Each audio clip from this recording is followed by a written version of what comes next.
I'm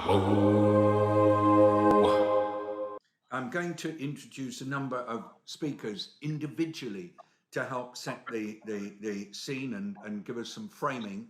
The first two are His Excellency Haile Mariam Desalegn, former Prime Minister of Ethiopia and chair of the AGRF Partners, and then Dr. Ibrahim Mayaki, CEO of the African Union Development Agency, or NEPAD. Both Haile Mariam Desalegn and Ibrahim Mayaki will have 5 minutes each to help frame this ministerial roundtable, and in particular to help us focus on some of the challenges with food systems transformation. And with great joy, Haile Mariam Desalegn, I offer you the floor to get us going. Over to you, sir. Thank you very much, David. President Obasanjo, Dr. Mayaki, and distinguished ministers and delegates. The Ministerial Roundtable has been a signature event of the AGRF since the evolution of this platform. It has become a custom now to review progress we have made since the last AGRF. This platform has become a platform we take a step back and review our commitments on Malabo targets. And we adhere to the principles of mutual accountability as enshrined in the CADIP. On the 10th anniversary of the adoption of the Comprehensive African Agricultural Development Program, CADIP, our heads of state and government of the African Union on the topic of transforming Africa's agriculture for shared prosperity and improved livelihood through harnessing opportunities for inclusive growth and sustainable development. They adopted a remarkable set of concrete agricultural goals to be attained by 2025. We are left with only 4 years. Can we achieve? The biennial review shows that except for African countries, namely Rwanda, Morocco, Ghana, and Mali, we are off track. We are part and parcel of a global landmark called our SDGs. In 2020, UN Secretary General's report highlighted that largely the globe is off track to achieve the SDG targets by 2030. Now, in addition to this, the COVID-19 crisis has made very many Africans lose their jobs and is already increasing numbers of food insecurity, and we'll see malnutrition numbers go up the longer it stays with us. Yes, we are faced with daunting challenge, but my simple message is let's focus on remaining 9 years and do things differently. There is no reason we will not meet the SDG targets combined with the CADIP targets, which are in most instances similar. How can we do differently? That's the main question I want to ask our ministers. On functional seed systems development, on fertilizer that ensures soil health and productivity at the same time, what kind of innovative extension systems we should put in place? How can we strengthen the market systems to drive our farmers on a path to commercialization and their livelihood transformation? What will the enhanced role of the private sector and SMEs in the transformation of our food systems that is inclusive and sustainable as an engine of growth and development? How can we look into comprehensively with the approach of sustainable food systems transformation that addresses our production to consumption from farm to the table holistically? I hope our ministers will come up with a strong voice around these questions, and of course, common African positions to the Global Food Systems Summit, which we are remained with only 2 weeks. With this, I thank you and wish you productive deliberations. I really would like to appreciate the remarks of our chair, His Excellency Haile Mariam Desalegn, he really has given us a strong a target on which to focus our attention. And thank you in particular for stressing that this is a regular moment in AGRF and a super important opportunity for stock take. And then to take us further in that direction, I'd now like to invite His Excellency Dr. Ibrahim Mayaki, CEO of the African Union Development Agency, to give his framing remarks. You have the floor, sir. Thank you. Thank you very much, David. President Obasanjo, Prime Minister Saleh, Excellencies, Ministers, I will try to focus fundamentally on 3 points.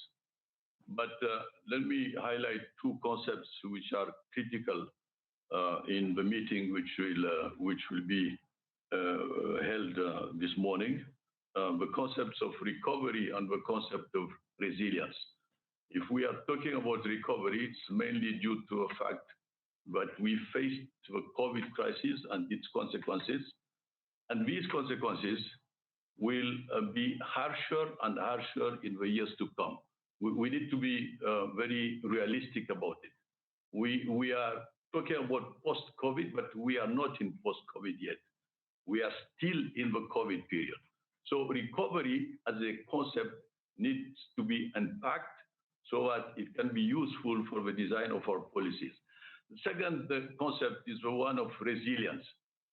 Evidently, resilience will be at the center of all our systems, social systems, agricultural systems, transport systems, etc. But I would like to link resilience to sustainability. When we revisit resilience, it has to be linked to sustainability. Now, my 3 points will be the first one about strategy, the second one about institutions, and the third one about transformation. The first one about strategy. 2 issues. I think as African governments should continue in the line of strengthening Malabo CADEP implementation. This is fundamental. Most of the principles that we are highlighting in the UN, in the Common African Position towards the UN Food System Summit, we take them from Malabo and CADEP. We frame them evidently differently because the questions of transformation and interlinkages are very important. But still, we need to maintain a strong implementation of Malabo and CADEP and not really lower the level of resources that we put in agricultural transformation. I do not care about strategic papers. I care about what governments put in their budgets. If what is put in the budget is highly different from the speeches and the strategies, we have a problem. My second point is about institutions. And I think we know quite what to do regarding technical solutions. But I think we need to go towards thinking about political solutions and institutional solutions. So what do I mean by institutional solution? Institutional reforms need to take place so that we open the doors of policy design to a wide span of actors, private sector, civil society, farmers organizations. We have said it before, but it is becoming more and more important because it will be a critical condition for the success of the implementation of the outcomes of the UN Food System Summit. And my third point is about transformation. And transformation will have to do with the interlinkages that do exist between agriculture, nutrition, health, etc. The interlinkages and working on systemic solutions linked to interlinkages will be absolutely fundamental. So I'm very honored to be here. Thank you very much, David. Well, thank you for these very, actually for me, very important framing remarks. Your first comment, which I really would like to endorse strongly, is COVID is not gone and doesn't look as though it's going to go anytime soon and may well be here to stay. And so as humanity we have to find ways to keep that COVID under control and stop it from totally undermining social economic life. Your comment about the consistency of budget and strategy is super important. Institutional capacity being developed by opening up to other stakeholders and the interconnections between sectors, all I think are points that we need to have really ringing in our ears as we move forward.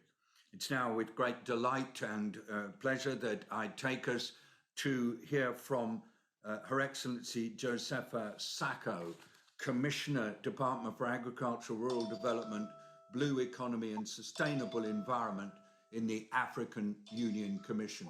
Commissioner, Madam, you have the floor now. Thank you very much, Dr. David. Good morning, everybody from Angola. Good afternoon, depending on where you are connecting from.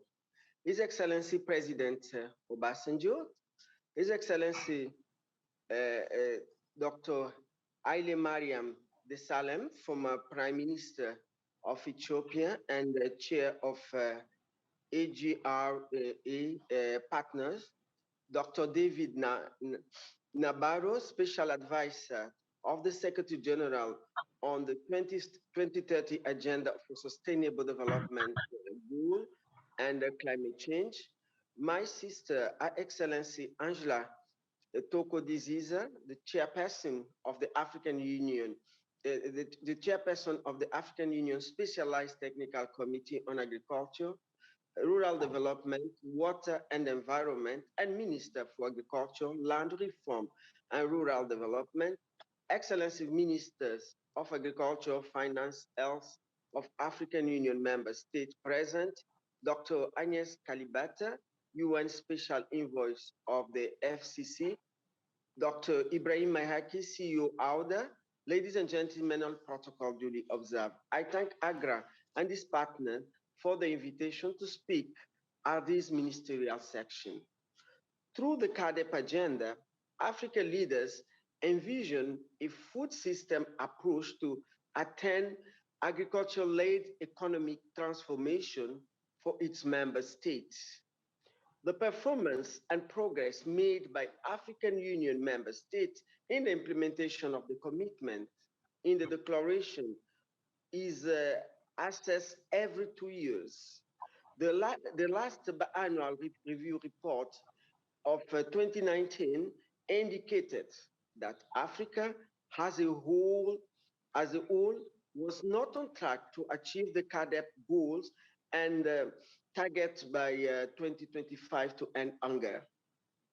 1/3 of the people who are currently hungry and malnourished globally, representing 282 people, are in Africa. The pandemic, which began in 2020 last year, is further exacerbating matters, dramatically exposing the fragility of African food system. As such, Africa is searching for solution. It was so said by His Excellency Haile Mariam. So we are searching for solution that will help to accelerate the pace of implementation of Malabo Declaration. Therefore, the UN Food System Summit has come at an opportune moment when the continent is also looking for game-changing solutions to transform its food system to attain its goal in the CADEP Malabo Declaration. The UN Summit endorsed an opportunity for Africa to transform its food system, which has been defined by vulnerability to multiple and overlapping shocks and threats, including the current COVID-19. That is reverse COVID-19, that is reversing all the gain that we have made in the past 5 years. It is an opportunity for us to build a food system that delivers nutritious food for all, including the vulnerable that are currently left behind, and sustain the livelihood of millions of diverse agri-food systems along the value chain. The African Union Commission and the African Union Development Agency, or the NEPAD, guided by the Specialized Technical Committee, STC, of ministers responsible for agriculture, rural development, water, and environment, have led the formulation of African common position that highlights the continent's priority in shaping pathways to accelerate food system transformation on the continent. The development of this common position has been highly consultative and interactive, involving African Union member states, regional economic community, the Rome Group of African ambassadors, and various independent dialogue by academics and research institutions, use non-state actors, among others. It drew substantially from the wide-ranging national dialogue held in Africa. The priority or game-changing solution in the 5 action track of the UN food system are intended to guide African Union member states and the development community towards the implementation of tailored policy, strategy, and program designed to accelerate food system transformation in Africa. The African Common Position was endorsed by the extraordinary section of the African Union Specialized Technical Committee, and that was held on the 15th of July 2021 and presented to the pre-summit held in between 26 to 28 July 2021 in Rome, Italy, by His Excellency Paul Kagame, President of the Republic of Rwanda, and in its capacity of the chairperson of the NEPAD Head of State and Government Orientation Committee.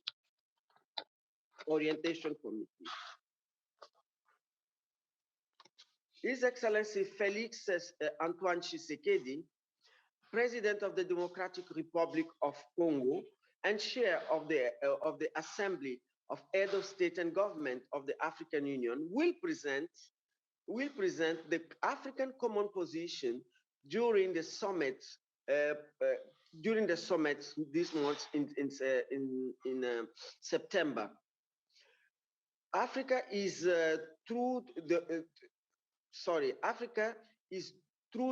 only region in the world that has presented a continental position, and it is important that we sustain the momentum by devising ways of implementing the recommendation and also putting measures in place to track the performance of countries in implementing the CADEP process. I thank you very much for your kind attention. Thank you very much, Commissioner, for once again, along with the other colleagues, giving us really excellent framing. You've shaped us and pulled us forward so that we're looking both at the Africa Common Position coming up in the summit, and it's so exciting that that's been developed, and then ahead further to taking forward the continent's food systems and agriculture. We are most grateful to you. We now move into the second sequence of this session. Following the framing, ministers are invited to actually reflect on 3 questions: the desired food systems interventions that countries are pursuing right now, and then the way in which countries are identifying the influence and interests of different stakeholder groups, and then the key actions that countries have undertaken or will be undertaking to accelerate implementation of the CADEP Malabo commitments. Want to just say before we get in, it is an honor that we're joined by President Olusegun Obasanjo, former president of Nigeria. Greetings, sir. Thank you for being with us. We understand that other former presidents are due to join, and I will announce when I know they're with us. And then here then is the sequence. We start with some special remarks from the Minister of Agriculture of South Africa, Honorable Toko Didiza. And then also we have some special remarks from Chris Kiptu, representing the Cabinet Secretary of the Ministry of Agriculture, Livestock and Fisheries of the host government, Kenya. So our first presentation, quickly, Honourable Toko Didiza, thank you. I know you've got to rush off to questions in Parliament shortly, so you have the floor for your 5 minutes now. Thank you. Thank you very much, David. As our moderator, as you said, that you love this job, President Obasanjo, Prime Minister Helen Mariam Desalegn, our Commissioner Joseph Asako, Dr. Agnes Kalibata, our AUD NEPAD, and as you have said, Chairperson, that already you have recognized all the protocols. I do, and greeting all my colleagues this morning. I must say that it is an honor to be back at this forum once again, where we reflect as Africa on the issues that affect our food systems, as well as the agricultural sector and agribusiness as a whole. I just want to raise some few issues. One of those, reaffirming again the Africa position as we prepare for the UN Food Systems Summit. One of the principles that, let me rather say, three of the principles that the Africa position actually reflects are: one, the centrality of country and national ownership responsibility. This actually, Chairperson, means that in whatever we're doing, as we reflect on the resilience of our food systems, we need to make sure that there's the ownership at a country level, because it is where implementation must happen. And that should be inclusive, all sectors, not only government, but also the participants who are our producers, our agribusiness sectors. All of them must be involved. Secondly, is the cross-sector, cross-level linkages and interdependence, which is the systems approach imperative. And thirdly, the integration of the existing systems and capability, the issue raised by Miyake on institutional structures and mandates, local experience knowledge systems, as well as policy frameworks, particularly looking at national development plans and budgets, because whatever we say about the resilience of our food systems, it needs to be supported. At a South African level, in preparation, Chairperson, of the summit, we've held broad consultations with our farmers, agribusiness sector, different government departments, as well as communities. Some of the key issues that have arisen, which are important, is that we need to identify the need for change that must be made and action for our national food systems. Where have there been disruptions? Issues of logistics, for instance, which have come up as one of those issues, though we're national food self-sufficient, but we still have a problem of food insecurity at other local levels. Secondly, recognition of the power of collective action, which includes partnerships and interventions. The other has been drawing on strong foundations of science and traditional indigenous knowledge systems, because as we know, that our communities do have knowledge that we can actually learn from, but we need to enhance it.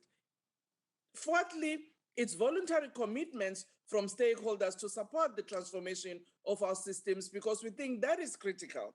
And the strategic instruments for structural transformation of our food systems that we have already agreed to, such as Malabo 2040, our SDG plans, how do we make sure that these are embedded at a country level?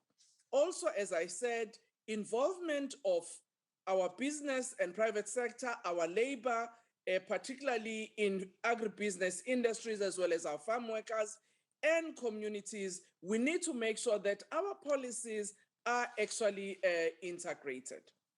Chairperson, we've looked at what are the strategic action areas that we need to take. We've agreed that we need an enhancement of sustainable local production for local consumption of safe, nutritious, and indigenous foods. Promotion of social, economic, and environmental resilience. The facilitation of inclusive sustainable and competitive value chains, and promotion of integrated food systems, policies, legislation, planning, and government. The issue of climate change, Chairperson, is very real even for us in the South. As I speak today in the province of KwaZulu-Natal, we've got floods in one part of the province and snow in the Drakensberg. That's the reality. I mean, at this time when we're supposed to be going to summer, it therefore means in actually strengthening our food systems to be resilient, we need to think differently about our production systems. So then look at what are the levers of change that we need to put in place. The efficient and effective government system, we think it's important for us. This looks at our extension support, our research and technology. How are these efficient in supporting our food systems? Information and technology is the other. Revisiting our legislative frameworks to ensure efficiency and competitiveness, as well as financing and actually building coalitions in strengthening our food system are some of the issues that we think are the levers that we can actually hinge on.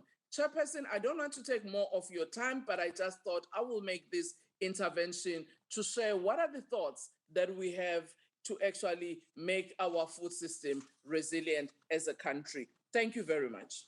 And thank you, Minister, for really pursuing the theme that Dr. Mayaki offered us of looking at resilience and in the context of recovery. But I wanted just to take advantage of the fact that I've been closely connected to the dialogues and consultations that you've undertaken in South Africa. And I really enjoyed hearing your summary of what it takes to lead a systems approach to food transformation. Thank you for stressing about involving all stakeholders, working across all sectors, and then an integrated approach within the institutions, making sure that, as you mentioned, that budget follows purpose. And lastly, thank you for identifying some of the areas that are really going to be the focus of attention in South Africa. Ladies and gentlemen, these are very, very rich interventions and just show just what a lot of activity there is right across the continent. It's with great pleasure that I can tell you that we are now able to be joined by Honourable Peter Munya, Cabinet Secretary of the Ministry of Agriculture, Livestock and Fisheries of Kenya.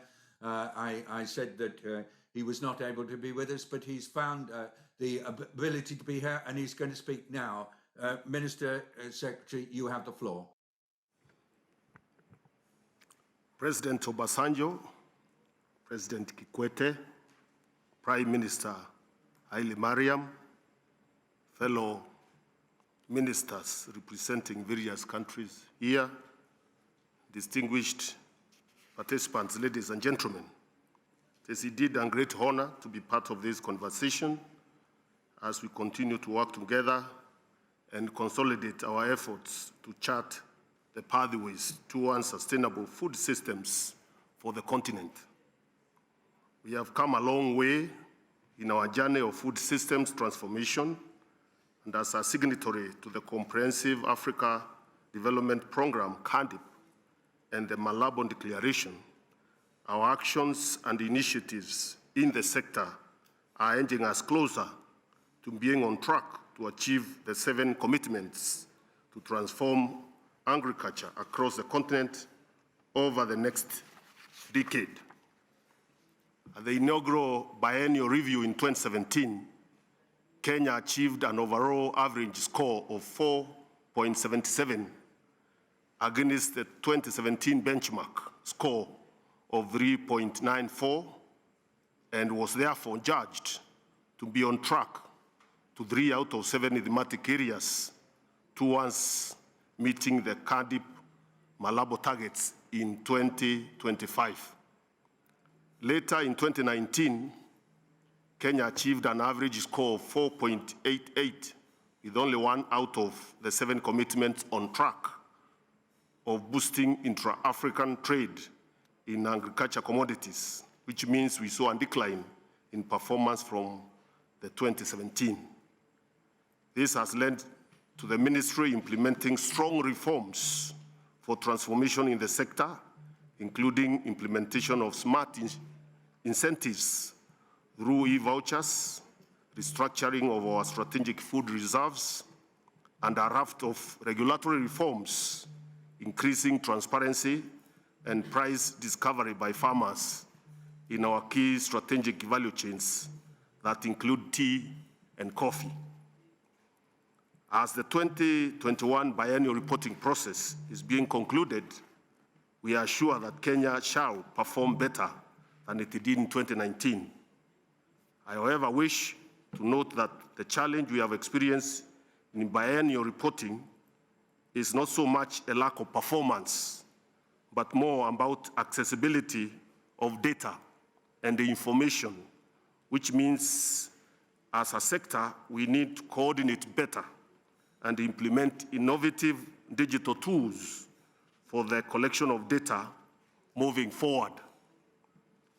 My fellow ministers, on progress of the SDGs, the work to transform the food systems must be grounded in careful monitoring and data. Kenya has prioritized the implementation of Agenda 2030 and is committed to sustainable development. The principles of Kenya's National Development Agenda are wholly aligned with the SDGs, and we stand on the Big Four agenda as our main path towards attaining goal number 2 of zero hunger. As a country, we are working towards a 27% reduction in prevalence of malnutrition among children under 5 years of age, a 50% reduction in the number of food insecure Kenyans by reducing the cost of food as a percentage of income by 47%, as well as enabling a 48% increase in agriculture sector's contribution to GDP. We have implemented other policy interventions to end hunger, achieve food security, and improve nutrition and promote sustainable agriculture. Of note are: 1, enabling and enhancing strategic food reserves through public institutions and private sector partners, and a digital food balance sheet, as well as enhancing grain drying and storage facilities. 2, promotion of and institutionalizing large-scale commercial farming. 3, revitalization of industrial crops that provide forward and backward linkages for increased incomes for value chain actors. 4, e-voucher schemes to facilitate access to agricultural inputs to subsistence farmers through networks of agro-dealers, thus increasing the reach, dignity, and transparency in delivery of subsidies. 5, the crop insurance projects to mitigate risks and losses associated during the crop cycle. And 6, promoting climate-smart agricultural practices to ensure sustainability of production for the long term. All these interventions, ladies and gentlemen, are anchored in Kenya's already strong foundations and commitment to transforming food systems with a broad vision of achieving 100% food and nutrition security. Vision 2030 sets the agenda for inclusive growth and people-driven sustainable development, particularly under the economic and micro pillar, which prioritizes agriculture, where the agricultural sector transformation and growth strategy, ASTGS, present the ministry's commitment to transforming the sector by increasing output and productivity, boosting incomes in agribusiness, and ensuring households' resilience and food security. Ladies and gentlemen, from the UN Food Systems Summit dialogue's outcomes, the Food Systems Dialogue has provided us with an opportunity to reflect and identify game-changing solutions to some of the challenges we have in the sector. The outcomes of these dialogues went into shaping Kenya's position paper to be presented at the summit later this month. In addition, the Kenyan government has agreed to participate in 4 of the global coalitions with voluntary participation.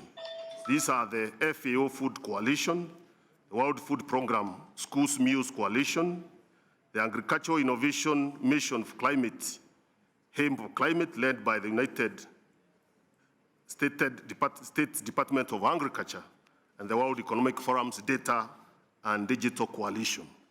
Together, we intend to build prosperity through inclusive, innovative, collaborative, and dynamic food systems that are based on data-driven decisions to ensure access to diverse diets from climate-resilient production in every region of the country. To achieve these 4 priority leading action areas have been identified: youth, innovation, diverse diets, and climate change. To our already existing strong framework, we have crafted 4 aspirations for action. These are increasing the number of young people receiving school-based agricultural education, increasing the uptake of digital agricultural solutions, improving the diversity of diets, including fruits, vegetables, dairy, meat, and fish, as well as grains, and 4, heightening climate action to build the resilience of our people. I believe that after these very important dialogues, we shall recommit to our continued collaboration to build back better the sector's performance, not only at a national, but at the regional, continental, and global scale. In closing, despite the challenges of the time where COVID-19, climate change, the deaths and locust invasion in the region, as well as other pests and diseases have impacted the sector, we are striving forward, and I welcome the discussions on how we, as governments in the continent, can work towards achieving the commitments we have made towards realizing 100% food and nutrition security. With these brief introductory remarks, I thank you and look forward to fruitful deliberations. Thank you very much. On behalf of all at this ministerial round table, I would like to acknowledge the remarks from Peter Munya, Cabinet Secretary in the Ministry of Agriculture, Livestock and Fisheries of Kenya. Minister, that was visionary, that was very structured and clear, and it was full of optimism, given that you were really, in the way you spoke, anticipating that Kenya will achieve the targets that you have set right across the whole food systems area. Thank you again. Ladies and gentlemen, I would like to acknowledge the presence of His Excellency President Kikwete, former President of Tanzania, who is with us today. It's an honor that you're here, sir. We're now going into a discussion segment, and we've got a number of ministerial interventions. We will have to be a bit tighter on time. What I'm going to do is actually interrupt after 3 minutes and ask you if you could perhaps abbreviate your comments if you're still mid-flow. Our first ministerial comment comes from Her Excellency Geraldine Mukeshimana, Minister of Agriculture and Animal Resources of Rwanda. Madam, you have the floor. Thank you so much, David. Excellencies and distinguished participants. Once again, I want to thank AGRF Partner Group for giving us this opportunity. For Rwanda, we made a wide consultations trying to look at what can be done to change our food systems. And we have identified various interventions, but I want to focus on the 4 that we feel are really critical for us to get from one point to the next. We strongly believe that still producing enough foods and increasing the productivity of our crops and livestock is very critical, as well as building resilience of our producers against the climate change. So for that, we are trying to leverage digital tools to, when we are doing extension, to deliver inputs, even during agricultural insurance. We also continue to invest into irrigation as well as erosion control. Second, we identified continuing reducing post-harvest losses as a critical activity because we lose a lot of foods while they have been produced. And with that, we intend to work closely with a wide range of stakeholders, including the private sector. And one of the flagship projects that we have identified is building a Kigali wholesale market that can aggregate fresh produce from farmers, condition them and redistribute them in local and international markets. But also during the pandemic, as we were reminded, the government of Rwanda has established what we call Manufacture and Build to Recover program, which is looking at significantly reducing the startup and the operational costs for both local and international investors. And for investing in agribusiness, it's only required to have $100,000. Third, we are looking again to continue investing in improving nutrition and specifically making sure that we reduce stunting among our children. This is a national priority, and it takes a sectoral approach, and we hope to reach a lasting solution on this issue. And we have been working hard and we continue to establish early childhood centers and also implementing nutrition sensitive agriculture interventions to support people to access affordable proteins, but also making sure that every single household that has at least 3 fruit trees. And lastly, we continue and we want to keep leveraging the power that is hidden in women and youth so that they can be the drivers of our food system. To make sure that we can achieve this, we have put down a cross-institutional steering committee that is coordinating what we are doing, but also making us accountable. I thank you, moderator.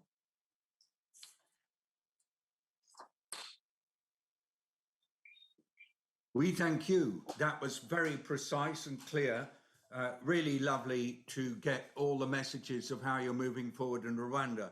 Without more ado, we now move to Minister Excellency Owusu Afriye Akoto, Minister for Food and Agriculture in Ghana. You have the floor, sir. 3 minutes starting now.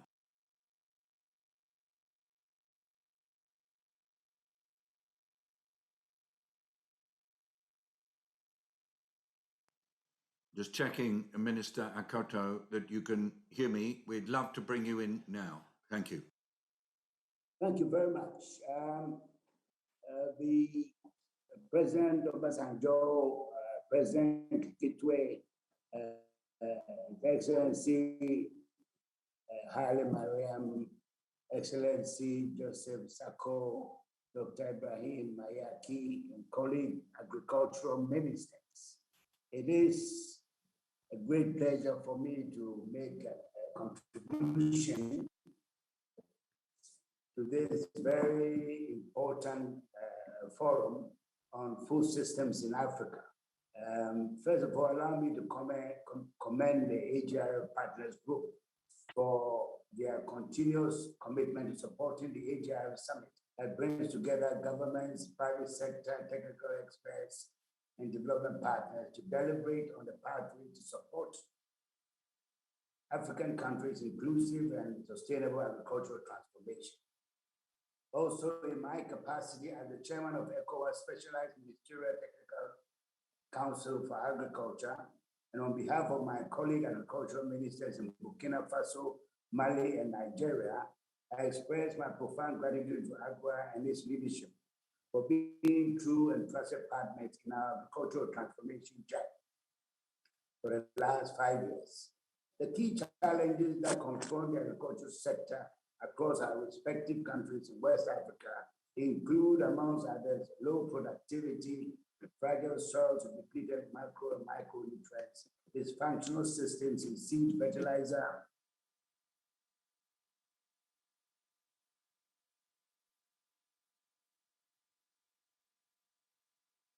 So, ladies and gentlemen, this will happen from time to time. And suspension of Minister, finance. thank you. Let's just see. Unattractive today. Minister, could you switch off your video? We can't hear you very well. See if you can come across better with your video off.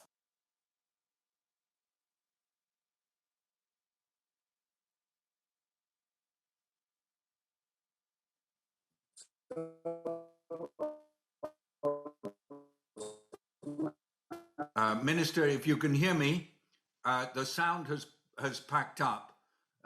Could we come back to you later and see whether we can connect better? Minister Akoto, we've lost you. I just want to check, is Minister Umar Hussein Oba in the room? Thank you. I'm told he's not here. Low agricultural, inefficient ecosystems. Just to say, Minister Akoto, we've lost you on the sound. We're going to have to come back to you later. Countries under the Comprehensive African Agriculture Development Program, member countries are required to contribute at least 10%.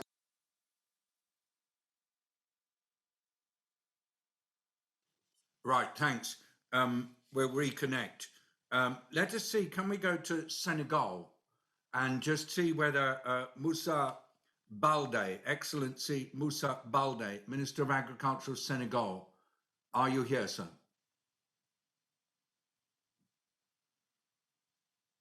Okay, could we go to Excellency Celso Ismail Correa, Minister of Agriculture and Rural Development of Mozambique?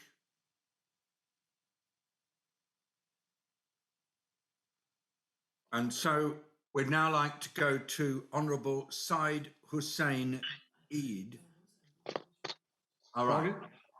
Yeah, please come in. Yes, I can see you now. Yeah. Mozambique? Yeah, Mozambique, please. You have the floor now, sir. Ladies and gentlemen, with all the protocol observed, so we hear food system have always been and continue to be an important pillar for Mozambique government for its economic development. As you know, they represent the livelihoods of many of our population. And so we recognize the role of the government in its 5-year program with the vision of the development oriented toward a diversified economy, job creation and income creation, integrating rural and peri-urban families in the markets with focus on the alleviating poverty and reducing social inequalities. In this content, we have promoted 8 dialogues focusing on 3 major areas for the country, adjusted from the 5 thematic actions as defined by the United Nations. For Mozambique, we have identified the sustainable food and nutrition security, food systems, value chains, and conflicts, resilience, and climate changes. During our dialogues, we have identified some priority actions as increased production and productivity, access to adequate funding, provision of food and nutritional assistance, promotion payments for environmental services. For each of them, some targets or goals have been clearly identified or defined. For increased production and productivity, it will be possible through increasing the provision of improved inputs, ensuring greater access to extension services and access to finance. Regarding to access to finance, the most important will be to ensure that by 2030, all farmers could have access to finance through adequate instruments that will be affordable for them. One of the most important things will be the provision of food and nutritional assistance, where the need for interventions will be ensured. Regarding to commitments on Malabo declarations, some activities are underway. Some of them include the design of a strategic plan for development of agrarian sector in Mozambique, and also the designing of national plan for investment of the agrarian sector. Another one is regarding to fight the post-harvest losses that are one of the problems we are facing here in Mozambique. Other efforts is underway is the government of Mozambique is making a strong effort to allocate 10% of its budget for the agrarian sector that is already ensured. And with regard to the monitoring and the evaluation system, our countries have a special program we call Sustenta, where we are doing all 5 big investments in this regard. For the success of all these actions, the government of Mozambique recognizes the need of aligning the proposed new interventions with different activities currently underway, as well as the need of collaboration with the various key actors from development partners, business sector, local community, and civil society, fundamentally ensuring the inclusion of disadvantaged groups. We were talking about women, young people, and other disadvantaged people in all stages of intervention. Finally, we would like to emphasize that the transformation of food system doesn't depend on greater coordination or and the effective linking of local institutions and organizations, but also on greater collaboration between governments and regional and international partners. For this reason, we see this International Forum on Agriculture in Africa as a strengthening of our collaboration and coordination towards accelerating the transformation of regional food system in Africa. Thank you so much for the attention, please. Another rich intervention, Minister. Thank you very much indeed for actually taking us into this key issue of access to finance, which is so important. We're now going to invite Honourable Said Hussein Eid, who is Minister of Agriculture in Somalia, to speak for 3 minutes, to be followed by the Deputy Governor of Kaduna State, Dr. Hadiza Balatabe. First of all, would Minister from Somalia like to speak now? His Excellency President Obasanjo, His Excellency Dr. Hailemariam Desalegn, the Chairman of AGRF Partners, Ministers, Partners, ladies and gentlemen, I'm very pleased to be here with you today at this important meeting convened by AGRF and hosted by the government of Kenya. I'm also humbled by the presence of these brilliant African leaders, scientists, intellectuals, with their undeniable contribution to the continent's agricultural sector. Their presence has been really felt, and their message has been well taken too. Let me also thank AGIF for holding this important meeting.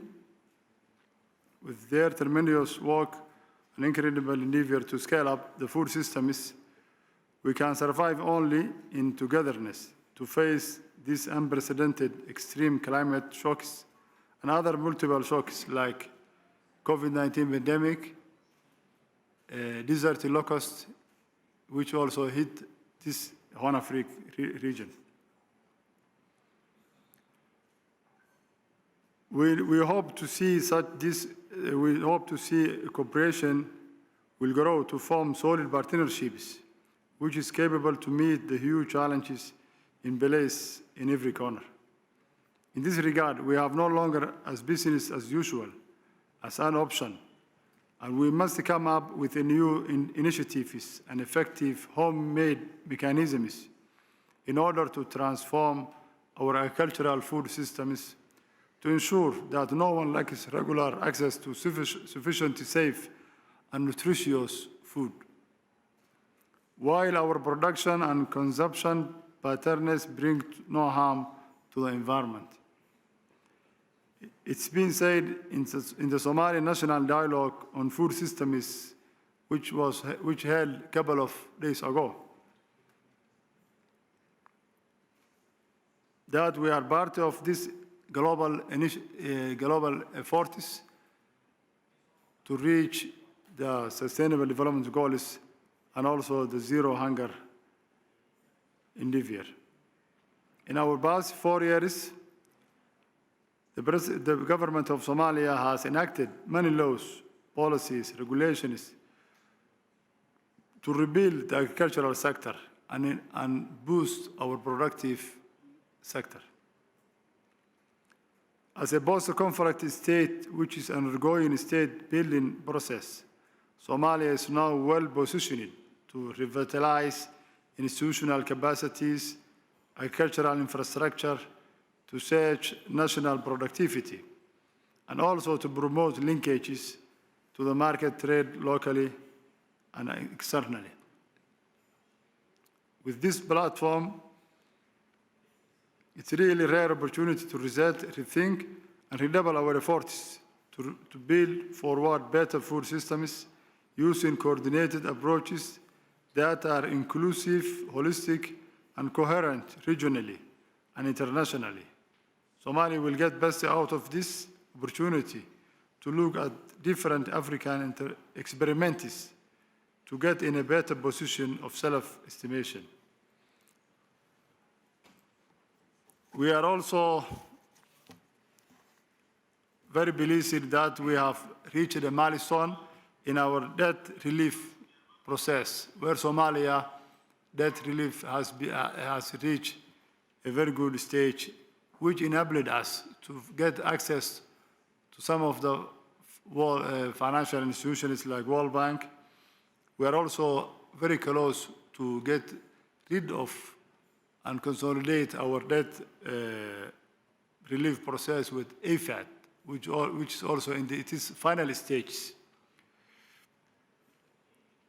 So with these remarks, I hope Africa will get sooner food security situation, and we will overcome the hunger which is prevailing in many parts of sub-Saharan Africa.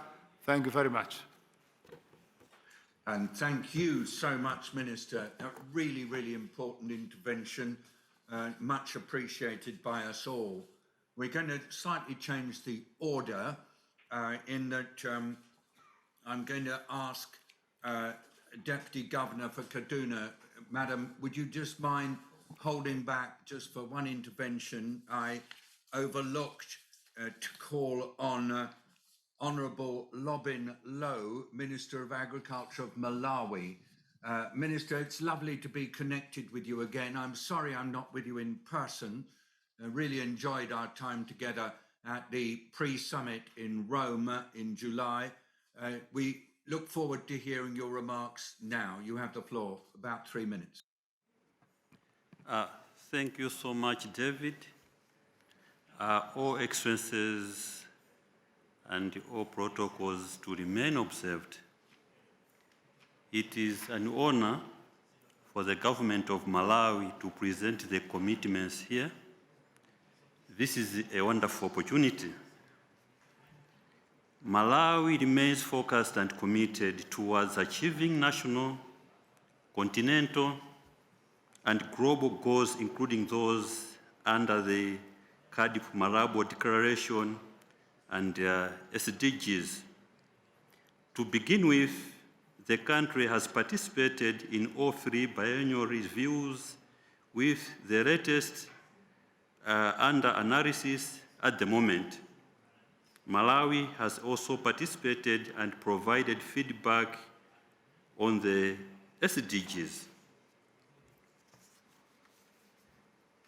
To advance the implementation of these commitments through the Ministry of Agriculture, the country is rolling out the National Agriculture Management Information Systems, NAMIS. This is a digital data generation, storage, processing, dissemination system that will address the challenges being experienced with regard to assessing data. Some of the modules in the NAMIS are key to early warning systems regarding food security situation. As such, with proper digital system in place, tracking of key indicators impacting on food systems is expected to be robust and timely, resulting in effective responses whenever required.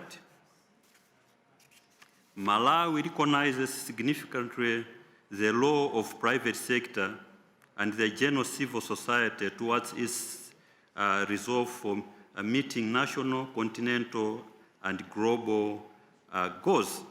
Malawi set up an inclusive coordination structure which provides a platform for non-state actors to engage, collaborate, and mutually share results on matters of interest.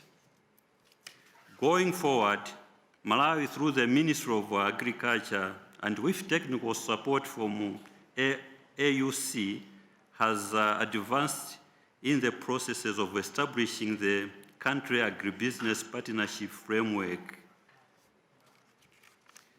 It is important that already cross-cutting issues such as those of women and youth empowerment, nutrition, climate change, and now emerging diseases like COVID-19 are also considered in these endeavors. Malawi is working with a youth empowerment program aiming at creating more jobs for the youth. On social protection, we are trying to engage the youth to make sure that we free up resources for productive sectors of the economy. With these few remarks, thank you so much, David. Thank you, Minister. Really nice to hear how all the different elements are being looked at. You've got a really broad approach to food systems in Malawi. Now I would very much like, with apologies, to invite Dr. Hadiza Balatabe, Deputy Governor for Kaduna State, to make brief remarks. Madam, you have the floor now. Thank you very much, Mr. Moderator. Good morning, distinguished ladies and gentlemen. It is indeed an honor to be part of this conversation. I represent Kaduna State in Nigeria, so I'll be speaking through the lens of Kaduna, which is a subnational in Nigeria. It is the 3rd most populous state in Nigeria, with more than 65% of its population being young. It is an agrarian state, with 60% of its population involved in agriculture. Now, in our efforts to ensure delivery, especially of the MDGs in the context of food security, we have prioritized 4 major areas. One is human capital development with, as you know, health, but we have a component of nutrition. We cannot do away with agriculture as a means of ensuring adequate nutrition for our people and also ensuring food security. We also have a focus on economic development, but with a strong focus on agriculture. We're moving from agric as subsistence farming to agriculture as a business, and we have so much investment opportunities, especially in Kaduna, for agriculture. We're also building institutions that will make for achievements with focus on reforms and policy redirection to better cater for what we're doing in the SDGs. I am delighted to provide a summary of our commitments as a subnational in Nigeria to ensure that we make a difference in promoting the SDGs in the context of food security. The state is focusing on increasing yields through use of improved seedlings and so many other things. We're attracting more women and youths into agriculture by promoting digital agriculture. We're reducing post-harvest losses, and we're paying more attention to agro-processing. We're digitizing our land administration because we have made securing land for agri-investments a priority in Kaduna and also easier. I'm happy to state here that Kaduna State has moved from number 27 in the ease of doing business ranking to number 1 in Nigeria. We're making concerted efforts at ensuring linkages, especially with markets. We have comparative advantage in our states in ginger, maize, tomatoes, and we have opened up access to finance. The state believes that a remarkable difference and a change in ways of doing things will be possible only if we strengthen our practices and processes in agriculture. We will continue to strengthen capacities for agri, to better food systems, strengthen markets, and do away with food insecurity. Thank you very much. Thank you so much for that view from, as you say, the subnational position of Kaduna. And very interesting to hear you shifting the emphasis of agriculture in the state and also quite a lot of repositioning of your institutions. These are rich, these comments, everybody, but we're super short of time and slight challenges for me to just navigate. But I am just wondering, is Christopher Bazivamo in the room and available? Christopher Bazivamo. If there's any way that I could hear whether Christopher is connected, that would be great. Secretary of the EAC. Thank you. Just wait for it. Yes. Could you just give us your reactions now and general approach from your institution? Over to you, sir. Thank you, moderator. Your Excellencies, let me take this opportunity, first of all, thank the organizers of this very important forum and for the invitation which was extended to the East African community in general. And here I wish to highlight, when it comes to building and sustaining food systems, to highlight like 3 measures, areas where we have to focus. First of all, the issue of trade facilitation in industries, where we say it is important to maintain and sustain this area, especially as this is where we have a market for agriculture production, and which areas, if well handled, can help to increase and sustain productivity of our agri products. So in that area, the East African community has emphasized the issue of having a single customs territory, where we emphasize the fact that free movement of goods should be the target everywhere, And if it is done in the whole Africa, this will be a very strong contribution to the implementation of the African continental free trade area. So at EAC level, we emphasize then under this single customs territory, the issue of having a common external tariff, the issue of simplifying trade regimes, and the issue of ensuring that whichever is produced in the region is traded freely in all partner states. So this is the area where we say facilitation of movement of goods to promote productivity and production of agricultural commodities. The other areas, which is very important, is the issue on sanitary and phytosanitary systems to ensure that whatever we are trading is with quality, safe, and can actually help also in the reduction of post-harvest losses. So this element of sanitary and phytosanitary measures at the East African Community level, we have, of course, a protocol on that, and you have measures which have been implemented here and there, policy measures which have been developed and disseminated in partner states so that they can be used as we, as a region, normally we ensure coordination and also mobilization for harmonization of regional policies and regional strategies.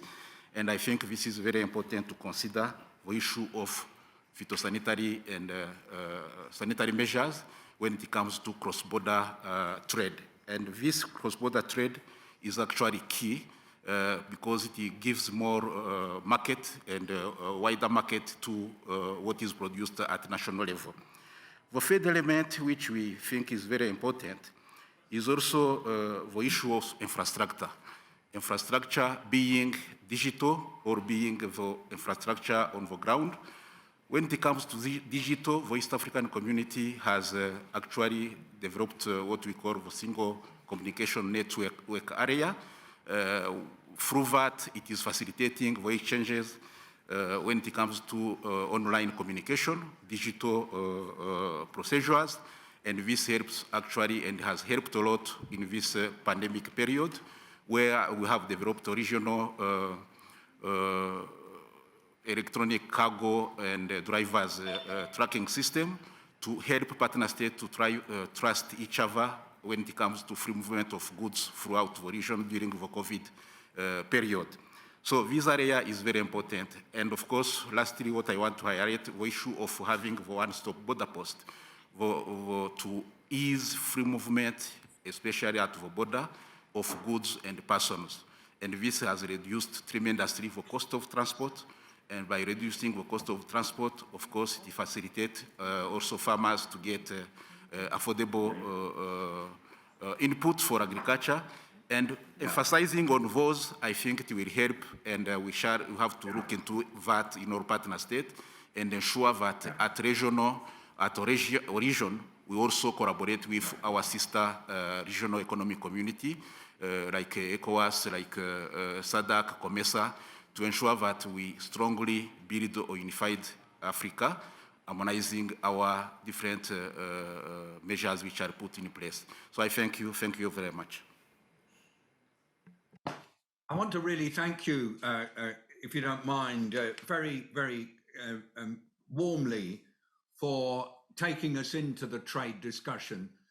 It's where we needed to go. We are clearly seeing trade as an important lever for transformation of agriculture systems. And I think we have some ministers responsible for trade and industry in the room or virtually. Can I just check, please, whether we have the perhaps Deputy Minister of Trade of Ghana with us? If so, could you possibly unmute? Yes, I can see you. Right, could you give us your remarks perhaps in maximum 3 minutes, Minister? Thank you. Thank you very much indeed. And I think I will stand on the existing protocols and proceed accordingly because of the necessity of time. I think it's important to go straight to the point in terms of reducing trade costs to improve the region's competitiveness and deliver an efficient trade system. And we believe that what can be done urgently to tackle this problem is perhaps strengthening the institutional mechanisms to address non-tariff measures in the areas of sanitary and phytosanitary, technical barriers to trade, and rules of origin. We know that in ECOWAS, for instance, regional commitments have been made to simplify customs procedures. For example, officially, ECOWAS has eliminated all requirements for certificates of origin on food products. Nevertheless, some countries still demand them. ECOWAS countries have also signed bilateral technical agreements establishing mutual recognition of sanitary and phytosanitary certificates, but across the ECOWAS region, border officials still ask traders to obtain duplicate certificates. This is a matter that needs to be addressed urgently to harmonize the issues of trade barriers. We should also develop and implement reporting, monitoring, and non-tariff barriers in the elimination mechanisms. There's the need to establish a joint online non-tariff barrier reporting, monitoring, and elimination mechanism. We can draw from the experience of 3 regional communities, COMESA, SADC, and EAC, concerning the operationalization of a joint online NTB reporting, monitoring, and elimination mechanism. We should also pay some attention to capacity building and coordination between institutions. Strong capacities on the regional integration matters in both ECOWAS and the other commissions and member states is important. This would mean that all the relevant departments are well staffed with knowledgeable and experienced officials to adequately assist the member states in the implementation and application of their regional commitments in their domestic law. The second decisive factor is to facilitate the movement of goods and increase trade growth requires that we necessarily increase the coordination between national and regional institutions in the enactment of the national trade policy instruments in line with the regional integration objectives. And finally, probably, we should urge member states who have not ratified the protocols for the African Continental Free Trade Area to do so, because we know that one of the 7 clusters embedded in there is trade facilitation. And ratifying and implementing the trade facilitation mechanisms should help remove these barriers, tariff and non-tariff barriers, to ensure that trading in country and externally for export purposes will be enhanced across the region. Thank you very much. Brilliant. Thank you very much indeed, Minister. That was absolutely crystal clear. And thank you for setting out particularly the issues around non-tariff barriers. I found that very convincing. We're trying to get now little segments of discussion on issues, clustering them. So we wonder whether Betty Maina of Kenya is connected to talk about trade from a Kenyan perspective. Betty Maina, are you with us, please?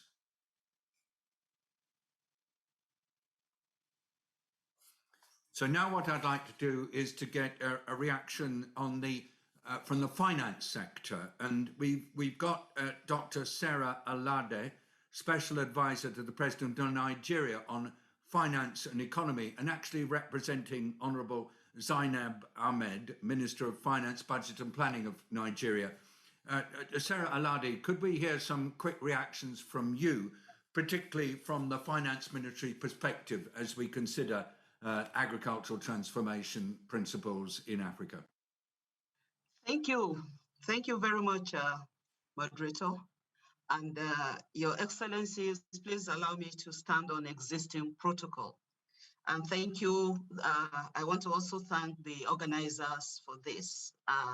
As I said, I'm standing in for the Minister of Finance, Budget and Economy, Zainab Ahmed. In Nigeria, our priority remains protecting the economy and funding the country's human capital and healthcare needs. Investment in food system is an integral part of this process. Nigeria has implemented a wide range of industry support programs in inputs and agro-processing. The government has also intervened in specific value chains such as cropping, fisheries, and livestock, as well as in agricultural research and extension services. As a country, We have hosted dialogues at national, states, and community levels. Our multi-sectoral, multi-stakeholder approach is intentional. We have so that we can prioritize inclusion and engagement. All hands will have to be on deck. In addition to the exploratory subnational dialogues and national dialogues, and in keeping with our goal to harness inputs and innovative solutions from a diversity of stakeholders, we have held targeted dialogues with the private sector, stakeholders in the agricultural value chains, women groups, youth groups, and rural community groups. Nigeria expects food systems that will deliver several outcomes, including higher income and reduced poverty among smallholder farmers, which in turn will enable farmers to spend more on their children's education. Thus, we will be encouraging girl-child education and children in public schools in rural areas once their parents are able to have higher incomes in that sector. We want to ensure that through improved food systems, women will have greater access to food production resources and inputs, increased control over resources, greater involvement in decision-making, and increased asset ownership. We are working towards short and long-term measures in line with the 5 action trackers aimed at delivering high incomes and reducing poverty among smallholder farmers, empowering women and youth to have greater access to food, greater involvement in decision-making, increased asset ownership, reducing the price of nutritious food so that it becomes affordable, the development of guidelines that educates the public on healthy diets and food choices.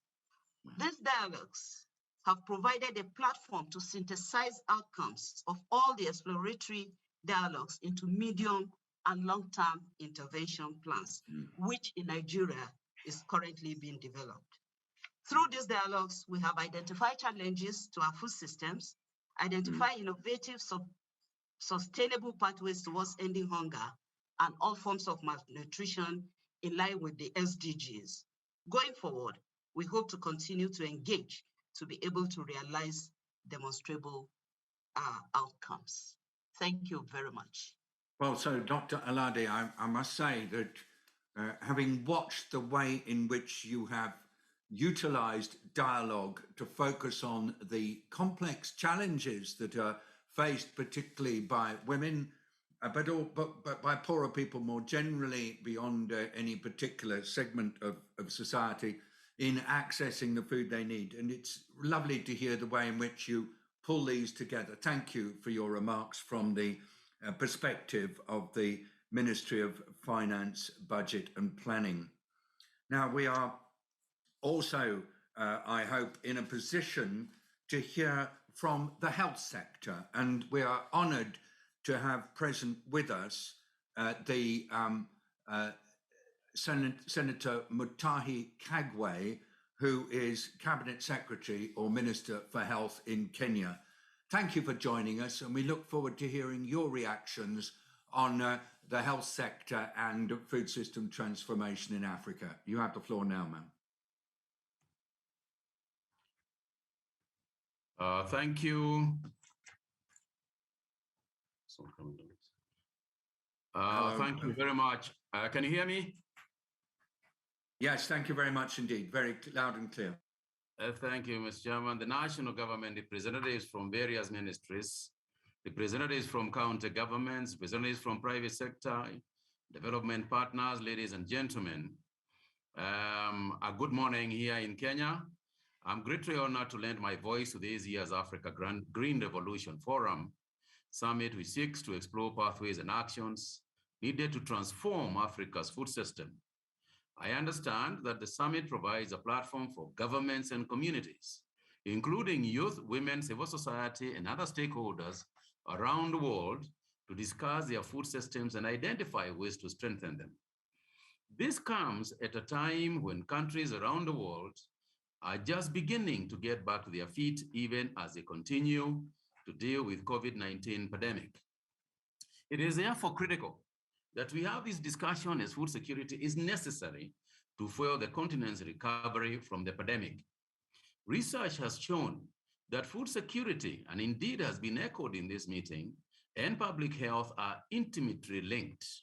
Food security is a prerequisite for healthy eating and fundamentally to human and environmental health. It is a basis for the prevention of chronic disease and the promotion of healthy growth and development.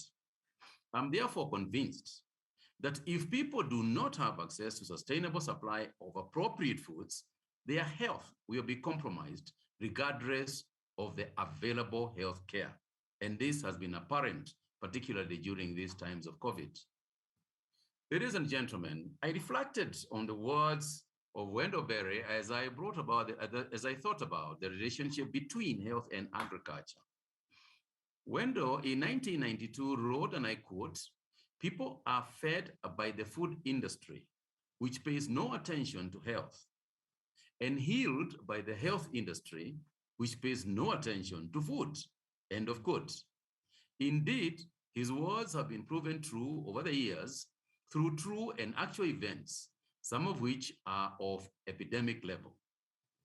The study of such events, as well as further research, has linked a number of health crises to poor food and agricultural systems. According to the World Bank, over 70% of emerging infectious diseases in humans have their source in animals. Transmission of pathogens from animals to humans and EIDs are increasing in a rapidly changing environment with deforestation, land use change, and rapid population growth amplifying the exposure of humans to diseases carried by animals. The origin of the COVID-19 virus is a good example of how diseases spread by animals can be transmitted through food handling systems. In addition, cholera, typhoid, anthrax, aflatoxin poisoning, just to mention a few, are microbial foodborne illnesses.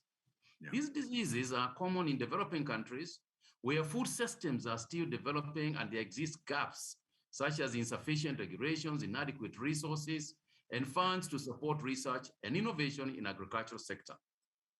African countries need to put health at the center of their production and distribution systems by allocating funds, creating laws, implementing policies, and enforcing regulation that supports sustainable practices in the sector as to successfully reduce the burden imposed on our health system and economies by foodborne diseases. Chairman, when those words... Okay, I'm awfully sorry, Minister. We've run out of time. I wonder if you could wrap up now, sir. I will. I just want to take this opportunity, Mr. Chairman, to thank all of you and to say that we as a ministry are actively advocating for access to healthy and nutritious food as one way to achieve our health agenda. I thank you. Thank you so much. Really, really important points. And now what I'd like to do is to move to a rapid fire sequence where we actually get comments, and then if you wouldn't mind, really try to stick to 2 minutes. We hope that we've got Honourable Keriako Tobiko, Cabinet Secretary of the Ministry of Environment and Forestry of Kenya here. You have the floor for 2 minutes on the environment sector and food system transformation. Thank you, David. This is Chris Kipto. I'm the Principal Secretary for the Ministry of Environment and Forestry, representing Keriako Tobiko, who is currently away for official function in Europe. I will make a short statement on his behalf, and just to say that we are happy to participate in this important discussion on transforming our food system in the areas that have been indicated. We acknowledge the various consultations that have taken place to shape this discussion in line with our requirements for public participation. We note that at the core of this transformation agenda is to build sustainability and resilience mechanisms in the sector. As a matter to note, a series of consultations both nationally and at sub-national level have flagged out climate change as affecting all aspects of the food system. And I refer you to the recent Intergovernmental Panel on Climate Change report for 2021 that has confirmed a very grim picture of the state of climate especially in the following areas. It has shown that human activity has driven the climate change as evidenced in warm atmosphere, land, and ocean. And the rate of climate change is unprecedented. We see the rate of changes never thought of or ever imagined, with greenhouse gas emissions increasing, temperatures on the rise, ice receding, and sea levels also rising. And the human-induced climate change has increased the rate of occurrence of climate extremes such as droughts, floods, and even rising water levels.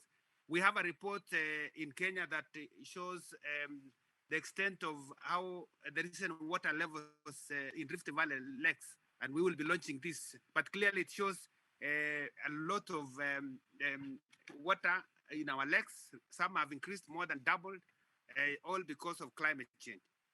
And just to say that as a ministry, we have communicated our climate commitments through the National Determined Contribution and a corresponding National Climate Action Plan that is aimed at achieving the NDC across all the sectors. The NDC that we submitted recently commits Kenya to lower greenhouse gas emissions by 32% by 2030 relative to business as usual scenario of 143 million metric tons of equivalent carbon dioxide in our updated NDC. This is a higher, it represents a 2% higher commitment compared to our previous NDC. But in this NDC, we also see mitigation costs very high. For the next 10 years, we will require $18 billion to deal with mitigation. And for adaptation, we require $44 billion US. So in total, about $62 billion to deal with climate change. The agriculture Chris, sector... I'm going to encourage you to bring your remarks to a close now. Thank you. Thank you. So I think I just want to say that we are, as a ministry, committed to ensuring that we address issues of climate change, and there are quite a number of strategic interventions that we have done, including focusing on increasing our tree cover, land degradation neutrality targets, and we are working with in collaboration with the energy sector to climate-proof the infrastructure and make efficient use of water to meet emission targets. In the same spirit, we support and urge the agriculture sector to work towards reducing emission currently at 40% through climate-smart agricultural practices, and more importantly, to address food waste as part of sustainable production and consumption of our natural materials and reduce footprints. I thank you. Thank you. You were great. Thank you very much indeed for that, and also for accepting my request that you stop suddenly. Now, we've got several national conveners of food systems dialogues who've been listening to this session and really appreciate it.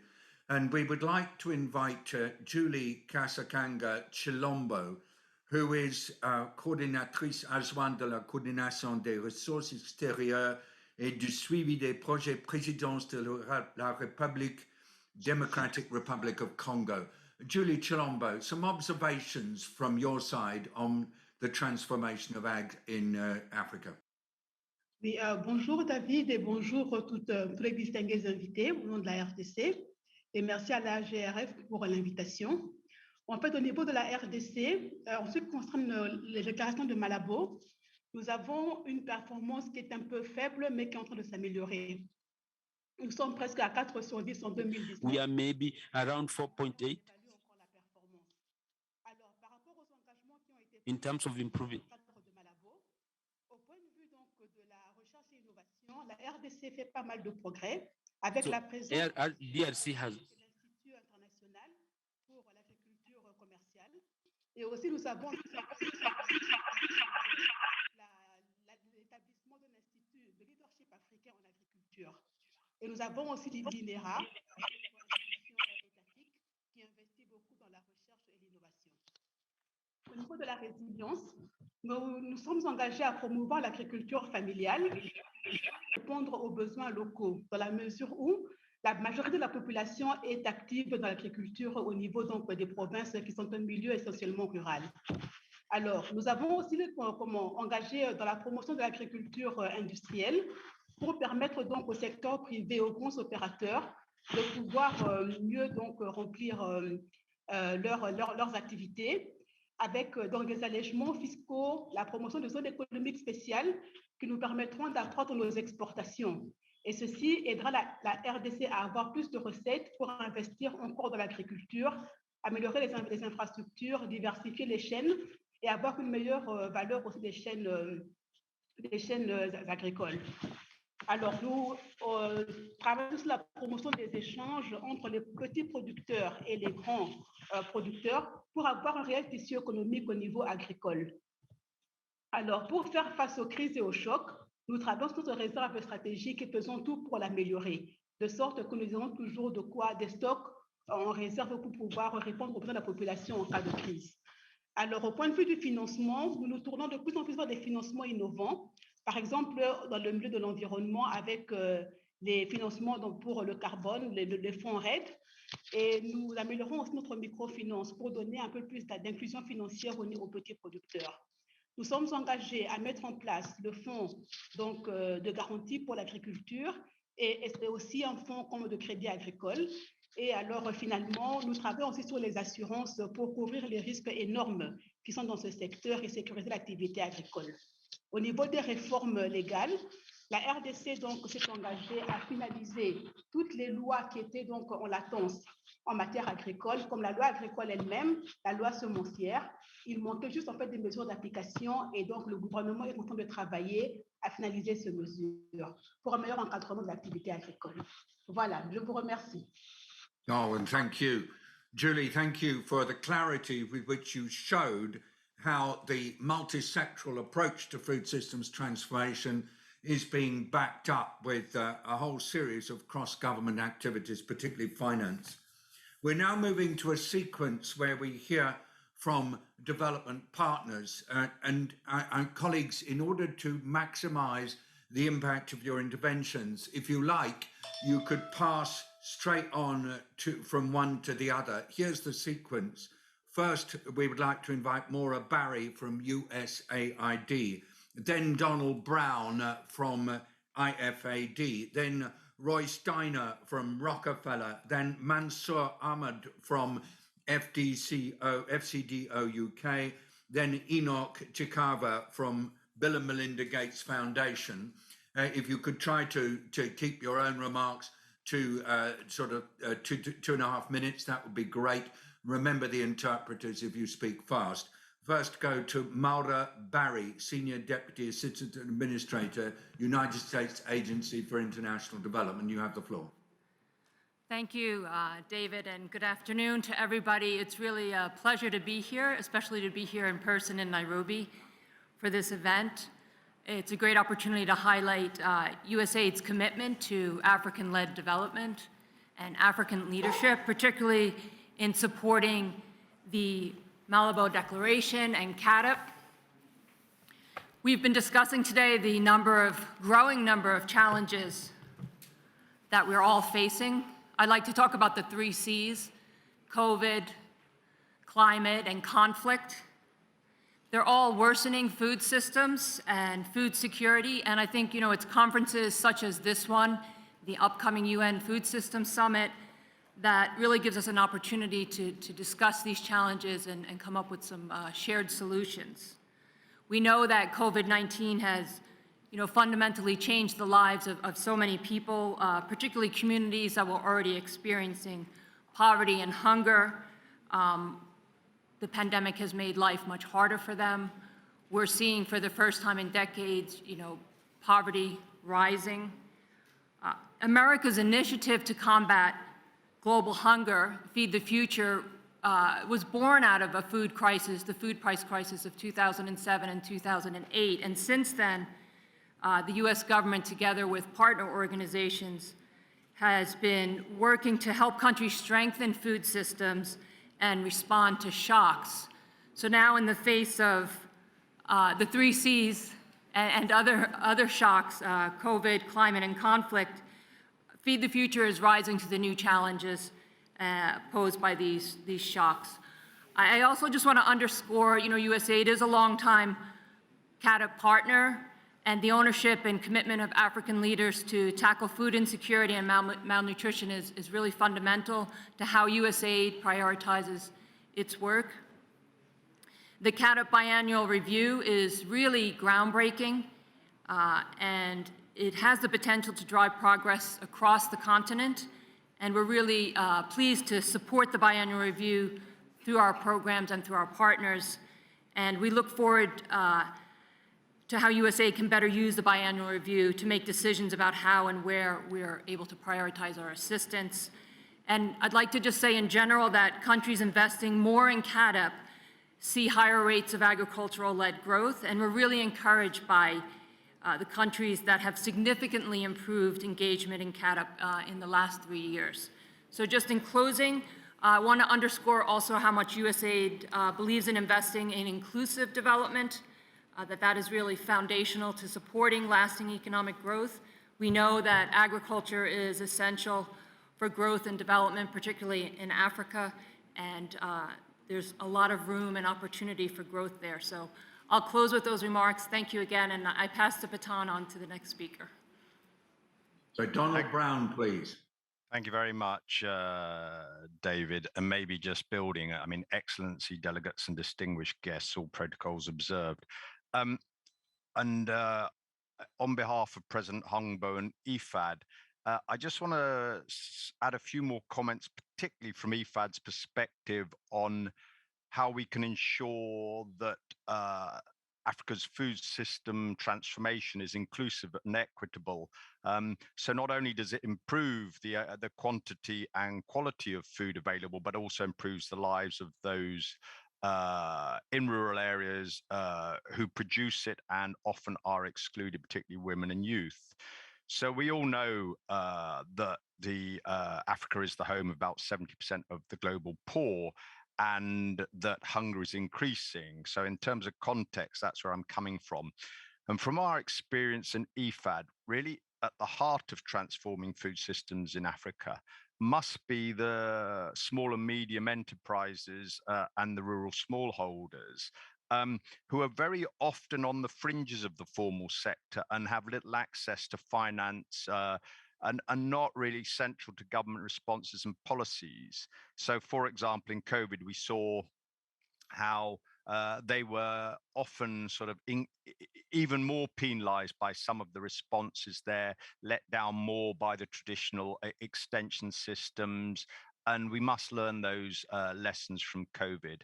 You know, and one issue on that context, which I just want to put down, and we haven't spoken enough of this morning, is the importance of digital and digital platforms and solutions, really, particularly to the poor, because it's a way of them being able to leapfrog into the system and get information on markets, on weather, etc. So for us, success is not only about the volumes of finance that will come in to transform African food systems, but also about who benefits from it. And in that context, my second point really is, as we take forward the outcomes of the Food Systems Summit through national dialogues, what we've really got to do is ensure those dialogues have a strong public and private participation, but particularly are inclusive to the voices of, as I say, some of the most marginalized, and recognize those needs.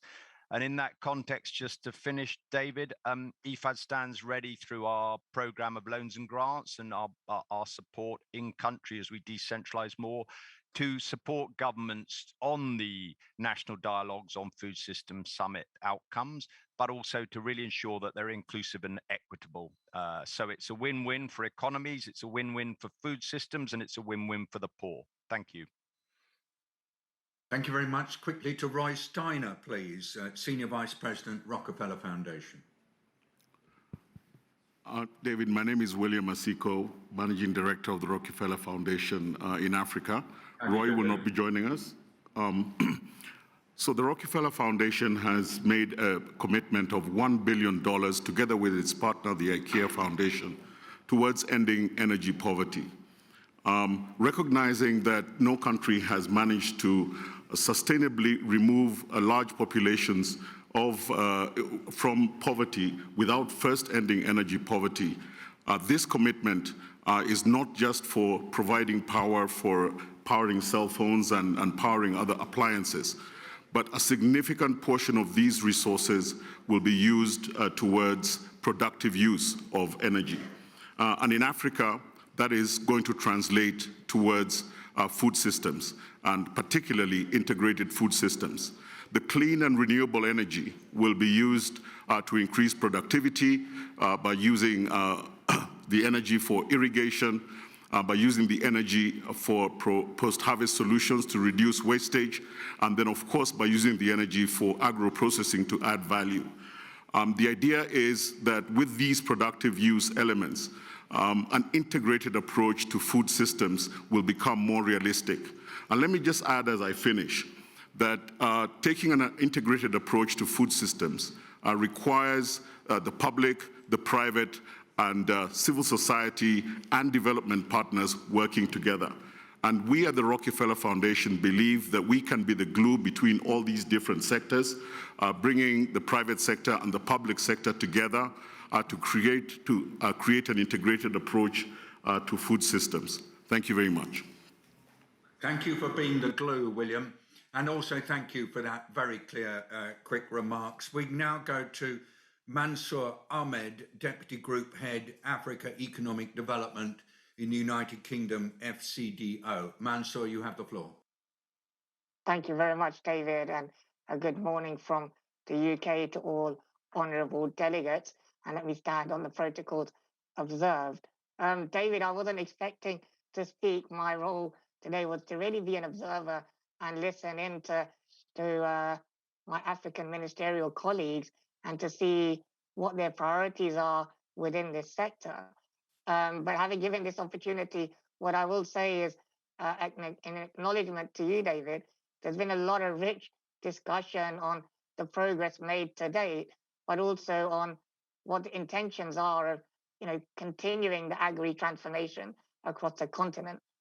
And with that in mind, from a UK FCDO perspective, we really see the food and agriculture sector being a real virtuous circle for both feeding African populations as well as the world, but also funding African economies. And with that in mind, we really see the improvement and acceleration in regional trade to be a core part of that transformation. And that's why through the UK's Africa Food and Trade and Resilience Programme, we are supporting AGRA's Regional Food Trade Unit to really help stimulate regional trade across the continent. And for that, we really see essentially 3 areas of priority that I've also heard colleagues already discuss. And those are helping develop and build the data infrastructure, because we all know data is needed to enable appropriate decision making. With that collaboration across not only governments, but also private sector, farmers, agribusinesses, to really drive the agenda forward. And then thirdly, for all of us at the moment, COP26 is on the radar, and climate issues are real. We heard from now South African minister that it's snowing in one area of South Africa and floods in another, and therefore there's a real need to drive forward resilient and sustainable agricultural practices so that we can sustain the food that we all need, not just within countries in Africa, but throughout the world. But let me stop there and hand back to you, David. Oh, well, but thank you for that very nice connecting together of different processes. And thank you for being with us right through this session along with your colleagues. Grateful. And now we go to Enoch Chikawa. I hope I've got it correct this time, from the Bill and Melinda Gates Foundation. Enoch, 2.5 minutes starting now, please.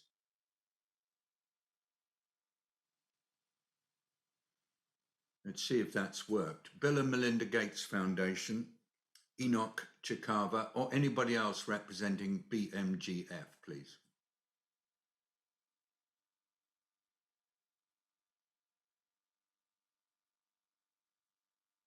What I'd like to do now is to go, if I can, please, to Chakib Janane, Jenane.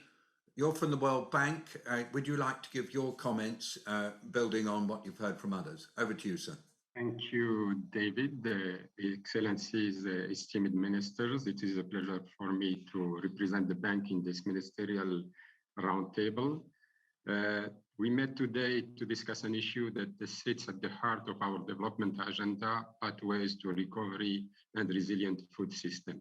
Clearly, we want to meet our twin goals of ending poverty and boosting shared prosperity without addressing food and nutrition security through food system transformation.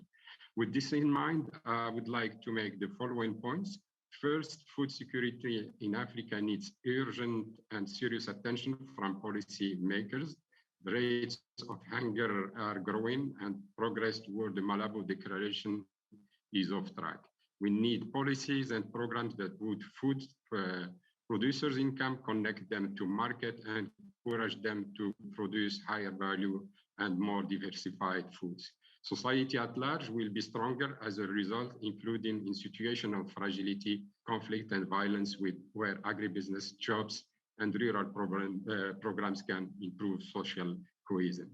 Second, and related to climate change, as you are aware, a 3 degrees Celsius trajectory will cause catastrophic disruption to African food system within the next 30 years. 1.5 degrees Celsius trajectory provides greater options for adaptation of African food system, but still demand urgent action.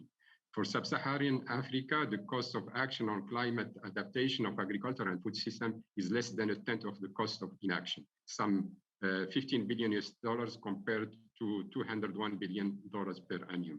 Therefore, let us support climate change, climate smart agriculture so that our food system are less carbon intensive and more climate resilient. Third, and related to public expenditures, in many countries in the continent, a significant share of public spending goes to poorly targeted and distortionary market prices supports and subsidies. For example, in 10 African countries, they spend roughly 1.2 billion annually on poorly targeted input subsidies.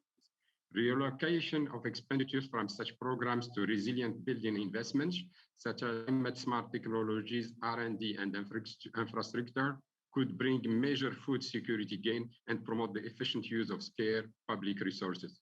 For example, economic returns of irrigation investments are as high as 17% on large-scale schemes and as high as 43% for small-scale irrigation schemes. This brings me to my last point, which is really a question: what more can we do to respond to raising food insecurity and build more resilient food system? At the World Bank, we are helping countries in Africa access financing and policy instruments, and we are currently investing more than 8 billion in the region to support the sector. This is an impressive response, and yet it's only a drop in the ocean compared to the needs. Emergency finances is already being overstretched. We need to think outside the box or risk running from one costly crisis to the next. The World Bank proposed to help countries maximize the impact of their spending and transform their food system to increase food security and reach their 2030 Sustainable Development Goals. Thank you. Thank you so much indeed, Jackie, and particularly for again stressing that the urgency is huge and quite a lot of resources are available, but much more are needed. And that surely has been one of the big themes of this vital African Green Revolution Forum, in which you ministers have been playing such a vital role. And now it's with great pleasure and real joy that I would like to give the floor to our leader, Dr. Agnes Kalibata, Special Envoy of the United Nations Secretary General for the United Nations Food System Summit 2021, and of course, leader of AGRA. Dr. Kalibata is going to make some remarks to help us just bring together some aspects of this, and then we will go to our chair to close us. Dr. Kalibata. Thank you, David. Sorry. Thank you, David. Given the amount of time we've spent in this, mine is really to thank everyone, to thank you all for finding the time, and to thank you for the patience that you have shown in this I want to use my minute to give, Tony, did you say something? You should say, yeah, so let me use my minute to give you an opportunity to say something. Thank you. I think you missed him, David. Tony Simon. Wow, thanks very much, Agnes. It's absolutely fantastic to have an event where ministers of health, ministers of environment, other are coming together to discuss agriculture. The future is about land, and it's about land use, land users, and land resources, and how we shepherd them. And this event here by AGRA, the Agricultural Green Revolution for Africa, focuses on that green, on green as the vegetation, the chlorophyll, the green economy. We heard a lot about trade, the green demographic, the youth advantage that Africa has, and the green technology, the digital needs and commitments that we have. So as we discuss AGRA and the future and the UN food system, let's remind ourselves that all systems, whether they're computer systems, financial systems, biological systems, have inputs and outputs, processes and controls, boundaries and interfaces, and feedback and external context. And unless we're reaching out beyond our narrow agricultural sphere and we're connecting public goods with private interests, we won't satisfy all of the wonderful aspirations of the fantastic speakers. So thank you, Agnes, for giving an opportunity to speak and reflect on what has been a magnificent session, and the interest and enthusiasm from the ministerial and donor community that you brought together is exemplary. Thank you. Fine words, Tony. Thank you. I think expressing what so many people feel, and what a wonderful example from Dr. Kalibata to give her precious time to somebody else. We now go to His Excellency Peter Munya, Cabinet Secretary for Agriculture and More in the government of Kenya. You have the floor, sir.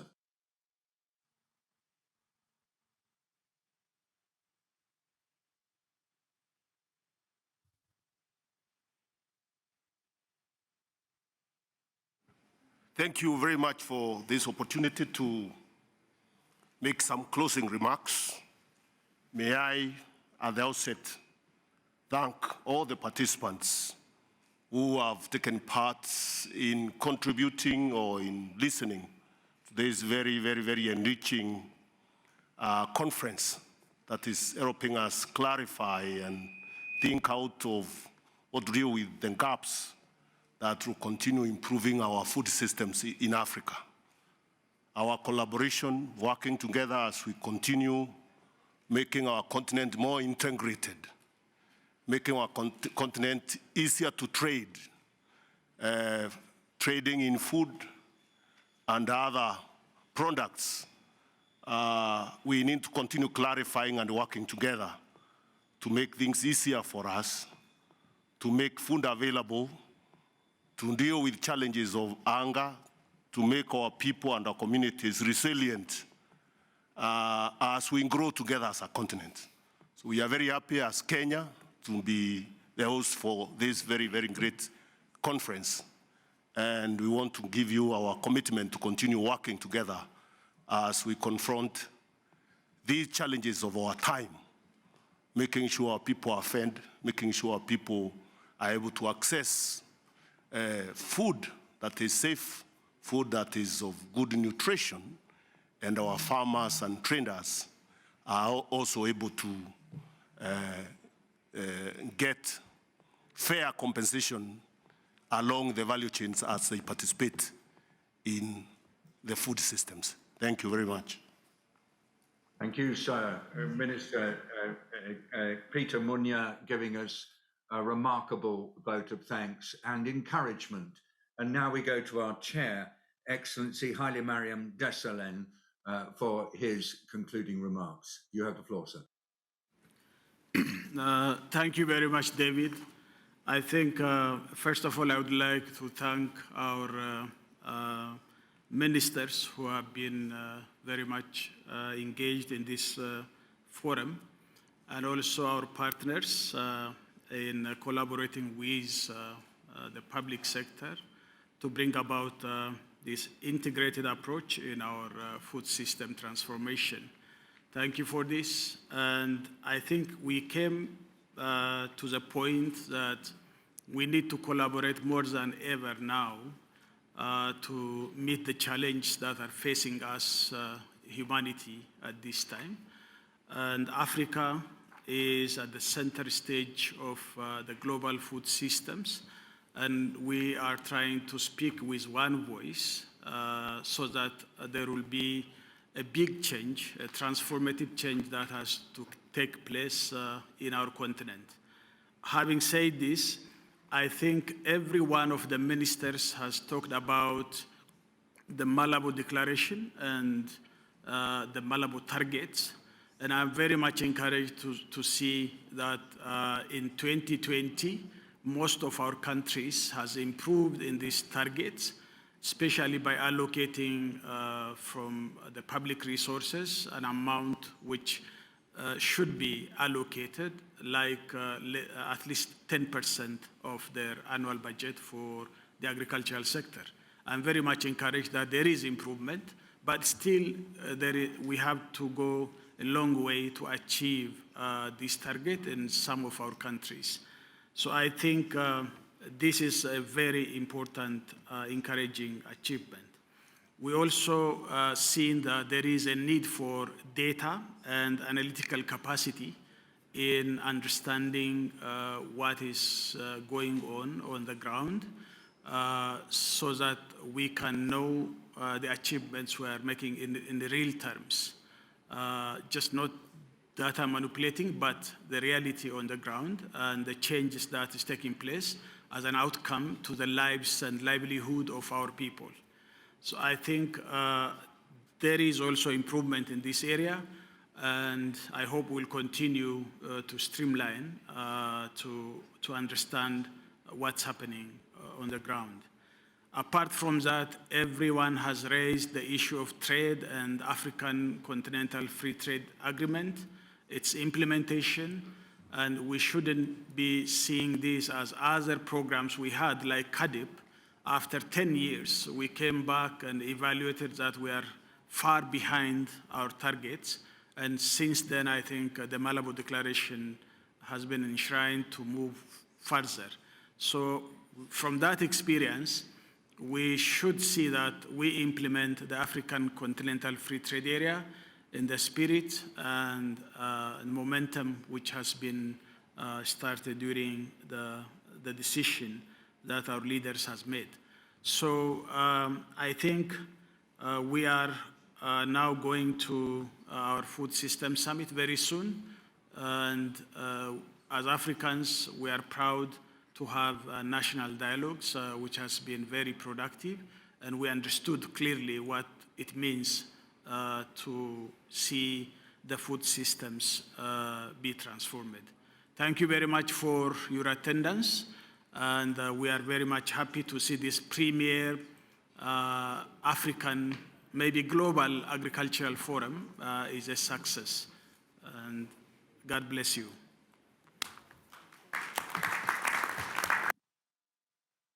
Just a word from me to really acknowledge the remarkable leadership of our chair. It's indefatigable and it gives us a clear direction. I'd like also to really stress that this has been a ministerial meeting about systems transformation. Thank you all for participating. Thanks to the conveners of the national dialogues to which Haile Mariam just referred, for their own hard work and the national teams behind them. Thanks to all the stakeholders who are participating in this process, the development partners who joined us today, and the thousands of people who've been involved in dialogues throughout Africa and throughout the world. Thanks to AGRA and the staff of the forum for all their work to prepare this ministerial roundtable. A special shout out to Dr. Lindiwe Sibanda, who has been constantly with us and supporting us. We are really, really grateful to her. And thanks also to Apollos and others in the support team, particularly Apollos Nwafo And I'd like to give a special thanks to Boaz Kaziri.